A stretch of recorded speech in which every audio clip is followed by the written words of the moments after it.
chorionevelus sampling, transamniotic approach is important in condition of a posterior placenta. Usually, chorionevelus sampling depends upon the position of the placenta. Anterior and anterior frontal placenta, there will be a least complication and learning curve is also very short. In case of complete posterior placenta, CVS is difficult and learning curve is also very longer. In such type of the conditions, we have suggested a specific approach of a transamniotic approach, or through the extraamniotic coelom approach, we will be reaching to the chorion. So, if you are not assessing the chorion with a transamniotic approach, you have to either submit the patient for amniocentesis or for a cervical canal approach.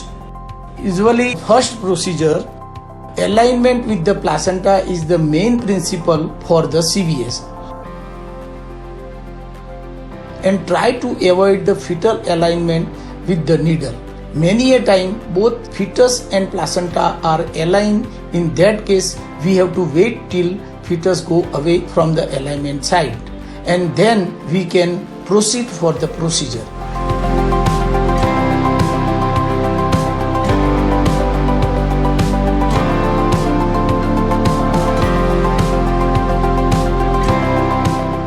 Over here, in the image you can appreciate yellow line is a needle and amniotic area is a black area, does not show any part of the fetus or a fetus itself. And this type of the position is required for transamniotic aspiration, which considered best in this approach. In second position, usually over here in this image, you can appreciate the alignment of the fetus and placenta, both are in same line. However, at fundal region where you can appreciate a empty space, the position of the needle which is just above the fetus, and by omitting the fetus we have approached the placenta and taken the chorionevelus sampling.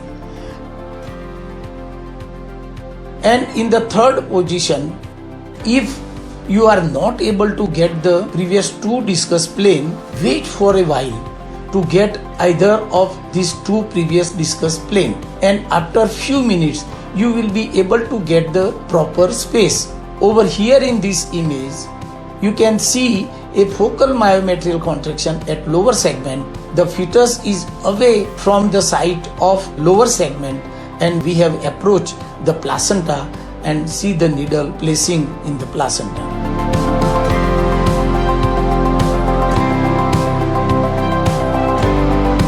So transamniotic approach will be helpful in good number of the cases, 42% of the patients, where a posterior placenta is there and we have to have a assessment of chorionevelus sampling with this procedure.